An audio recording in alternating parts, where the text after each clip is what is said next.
that should have been taken up with Senator Feinstein. They should not have done any kind of a surreptitious look or inquiry or audit of those computers without clearing it with the Senate.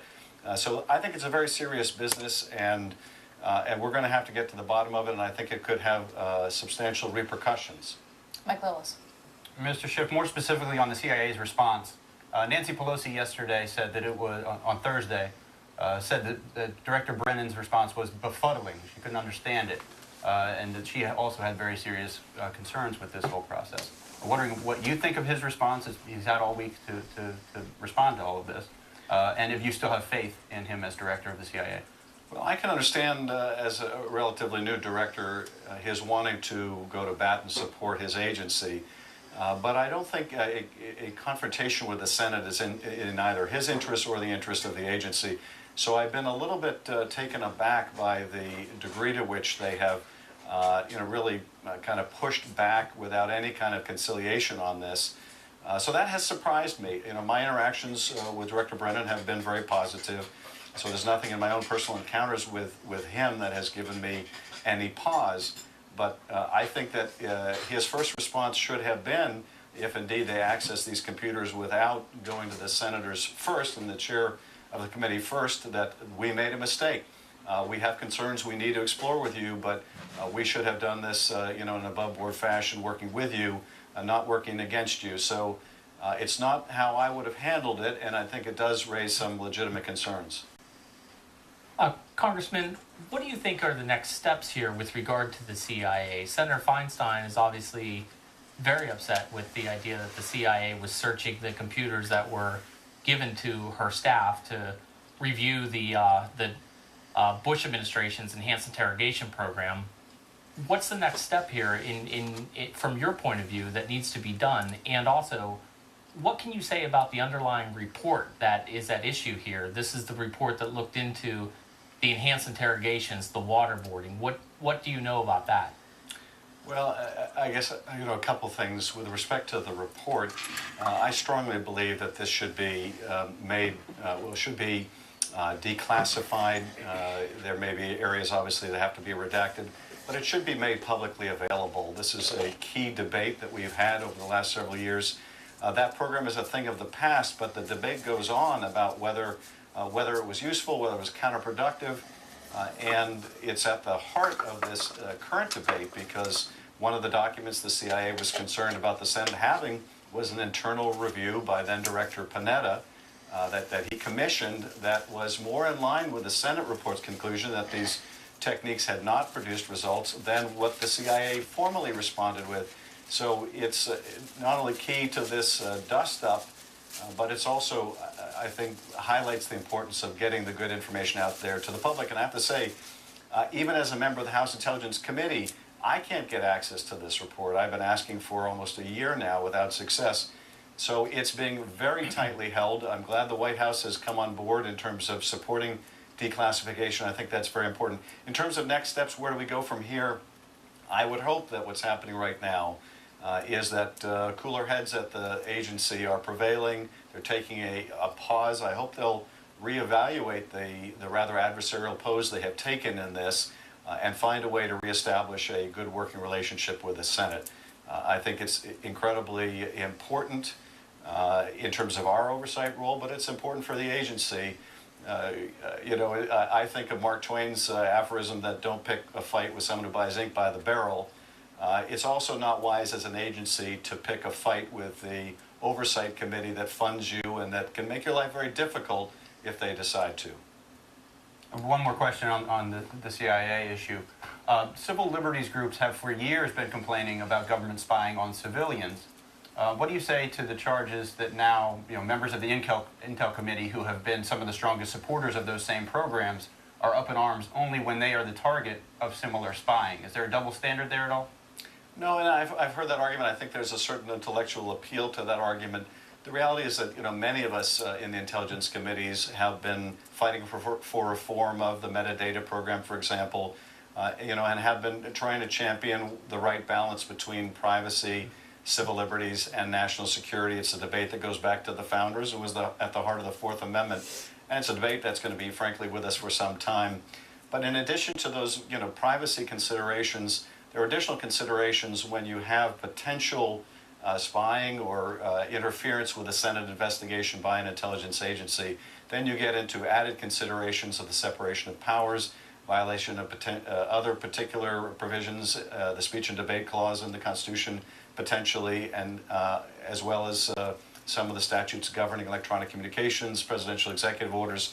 So there are a raft of additional considerations. Doesn't mean necessarily they're more weighty than the individual privacy rights and Fourth Amendment concerns of lay people, but it does add yet another layer to this debate that we've been having. But I understand the criticism, and it's an attractive one, but as many of us have been pushing for reform, I don't think it's a fair one.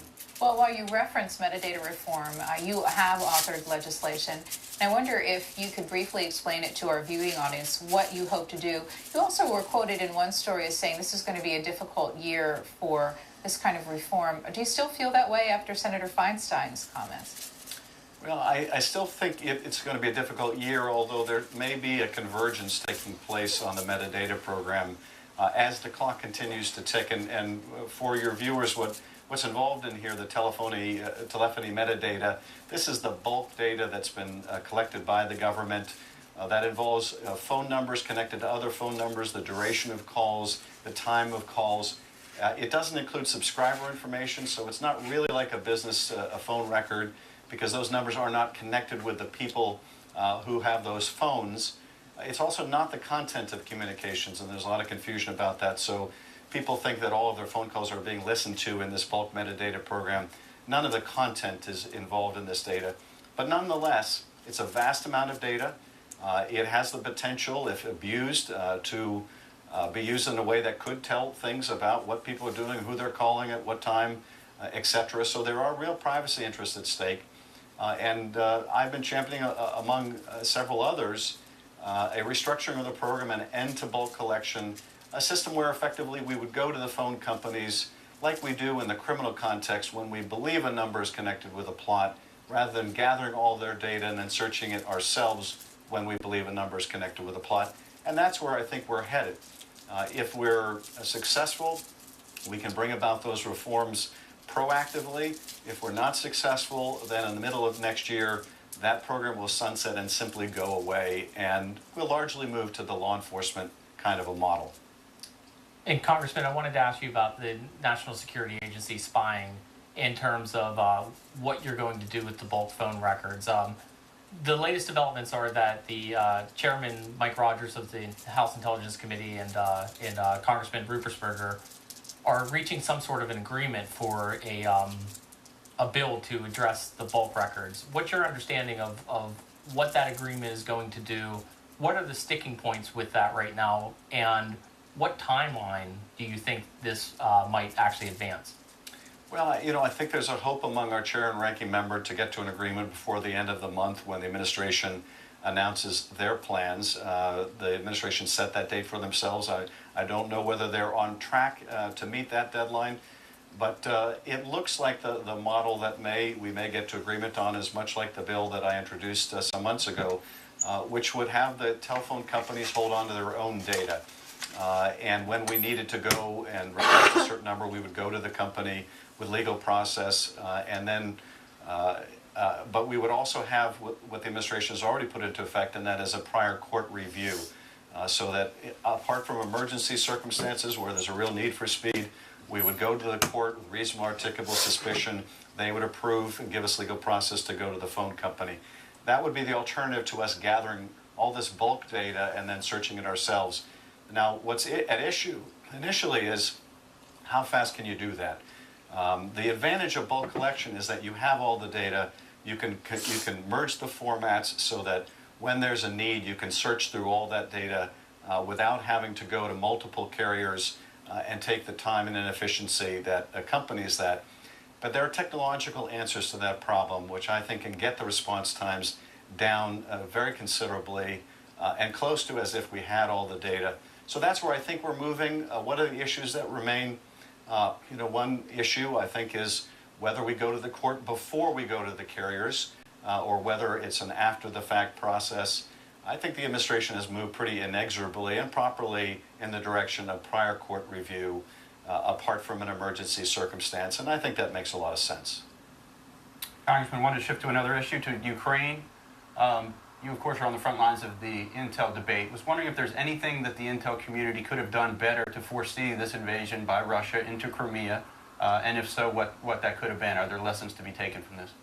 You know, I think it's a bit too early to say, and I say that because, you know, we certainly understood from the intelligence agencies that these military exercises could be a cover for a plan to move troops into Crimea.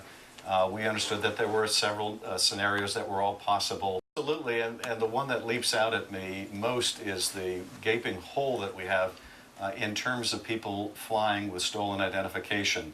As we all know, there were 2 people on that plane, at least 2 people flying with stolen documents.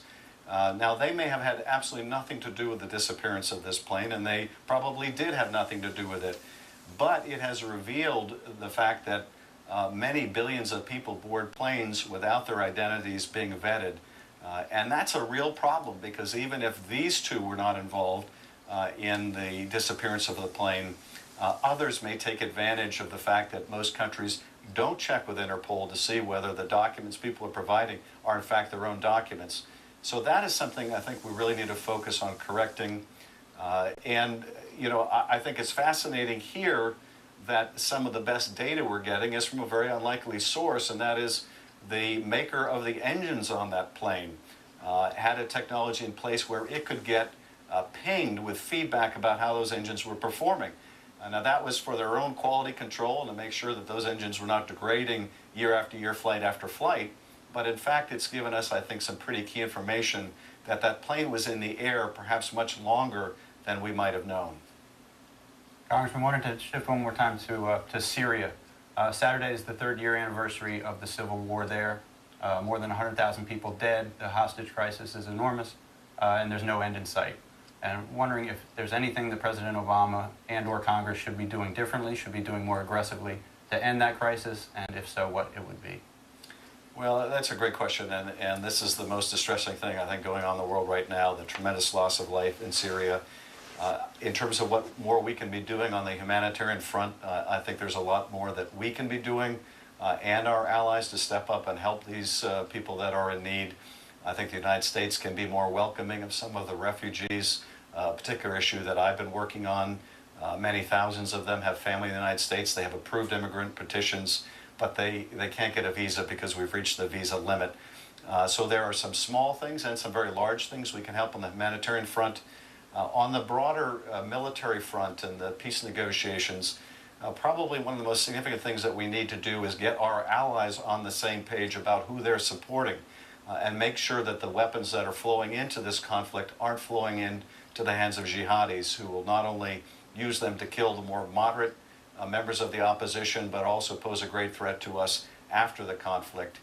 So I think that, frankly, is far more important than us getting involved as an arms supplier, and that is helping to direct the supply of an extraordinary amount of weapons that are already going into the region. Apart from that, it's just keeping up pressure on the diplomatic front, something that has become far more difficult with Russia's territorial aggression in Crimea. But nonetheless, as tough as it is, we have to try to keep the pressure on. I think that there is an answer to this conflict, and that is there isn't a single party that's fighting by proxy in Syria that views Assad as indispensable. So I think we can all agree on Assad going. We have difficulty agreeing on what should come next, but if we can focus on coming together in agreement, phasing him out, and trying to get to the basis of the subsequent successor regime, I think there's enough common ground to put an end to this war. We have 2 minutes left. Chris, closing comment or question on any topic, rather? Congressman, I just wanted to ask you, over the last year, it's been almost a year now since the revelations about the NSA spying have come out, and now we have additional revelations about the CIA spying on Senate staffers. I'm wondering if what you think about congressional oversight and whether it's failing, and whether there needs to be some kind of a substantial, significant reform to the congressional oversight process. The biggest problem, I think, in the oversight is the fact that there's such a tremendous mismatch of resources. You have the House and Senate Intelligence Committees that have a very talented staff, but a very small staff. And then you've got the behemoth agencies. And the reality is, you know, we can fight and we can oversee and we can dig and we will find certain things. But if the agencies are not forthcoming, we don't know necessarily the right questions to ask or the right places to look. So it's tremendously difficult. I think there are steps that we can take to improve our capabilities, but at the end of the day, we need the cooperation of the agencies themselves, and that's why it's so important that we have the right leadership of those agencies, and why this conflict within the CIA and the Senate may be so debilitating. But I think probably beefing up our capabilities would be very important, and making sure that in the confirmation process we're vetting people and establishing the right kind of relationship. It is a relationship of the Congress overseeing the agency, not the other way around. And I think the fight with the CIA indicates that there are some within the agency that think it's their job to oversee the overseers. Congressman Adam Schiff of California, getting into congressional Senate computers and spying on the Senate itself might have changed the game. What are you hearing from others besides the congressman on this question? Well, I thought it was really interesting that he said that there could be an agreement reached by the end of the month on the bulk phone records collection. Obviously, the administration they have their own timeline. President Obama has said that by the end of March 28th, they want to have some kind of a plan for going forward. But we don't know what that plan is going to be, because it could just be a plan to study it more or to put something in place that takes time. And it doesn't seem from what the congressman is saying that the Hill wants to wait very much longer. It has been almost a year since the revelations about the NSA spying came out. And so I think that, you know, the idea that there's going to be legislation taken up seems to be gaining momentum, especially given the CIA revelations. Question was asked about confidence in Director Brennan. Do you see a sea change at all in that area? His response was interesting there as well, because you know, you had Nancy Pelosi on Thursday, a very good friend of Director Brennan. She said, I'll see him on Monday at the St. Patrick's Day party, but she said, I still don't understand any of his answers. And then you have Mr. Schiff here saying, I kind of agree with Nancy Pelosi. You know, we don't like the response. They've had plenty of time to come up with some kind of defense, and what we're hearing we don't like. You know, this is a separation of powers issue. We want more intel, and this is a guy who can get it done. So. Yes, I think you're going to see a lot more criticism of Brennan in particular, because his response has just not been up to the standards of what Congress thinks it should be. To explain to the public on the reason for these debates, in some degrees it's because the pressure that's been put on of the existing policies and legislation, but also there's a sunset provision that's facing the original Patriot Act in 2015. How will that requirement to revisit some of these hasten Congress's approach to the discussion? Well, I look at that sunset as being the safety net to do something. There's 3 provisions of the Patriot Act which expire in June 2015, next summer, and that includes the Section 215 under which the bulk phone records are collected. And so, regardless of anything, if nothing is done, that deadline looms, and that's going to force the hand of Congress and the administration to do something, because if they don't act, the authorities expire. So I think that you know, that's something that's definitely down the road as being the deadline, but there seems to be a sense now to do something sooner than later on the bulk phone records. And I just think, just going back to the issue of the tension that exists between the Hill and the CIA, it's kind of been a state of kind of low intensity conflict for several years now. I can recall back when Congresswoman Pelosi said that the CIA lies to the Hill all the time, and from time to time we've seen these skirmishes bubble up. I do think it remains to be seen, even though there's a lot of criticism of Director Brennan right now. I'm not sure that there's kind of the institutional force to actually reprimand him or do anything with regard to his position. Well, how much leverage do they have by controlling the purse strings? A bit, but again, and not to keep going back to Nancy Pelosi, but she was on the Intel Committee for a number of years, and now she has access to all of this data as well. And she wanted to she said very clearly on Thursday The administration is custodian of this intelligence. They are not the owner of this intelligence. And if there's any indication that they're abusing it, that they're not showing it to us, we have the power of the purse. And so it was an unveiled threat that that Congress ultimately does fund these things, and she was hoping the CIA was listening. And at the heart, as you explained, this is all over the report on investigation into torture techniques. Were you surprised to hear that a senior member of the House Intelligence Committee himself couldn't get access to this report? You know, I was when he initially said it, and then I've been thinking about it since then, and I'm not really surprised because from time and time again, we've heard that even members of the intelligence committees haven't been given the access to these spy programs and the reports that are within the intelligence agencies. And so that's part of why I asked the congressman about the lack of oversight and the failure of oversight. And he did seem to agree that there needs to be stronger oversight, and he said that, you know, it needs to be made clear that the committees oversee the agencies, not the agencies overseeing the committees. Well, as the debate continues to find the sweet spot between national security and privacy, the conversation will definitely continue in this town. Thank you very much for your questions this week. Thank you.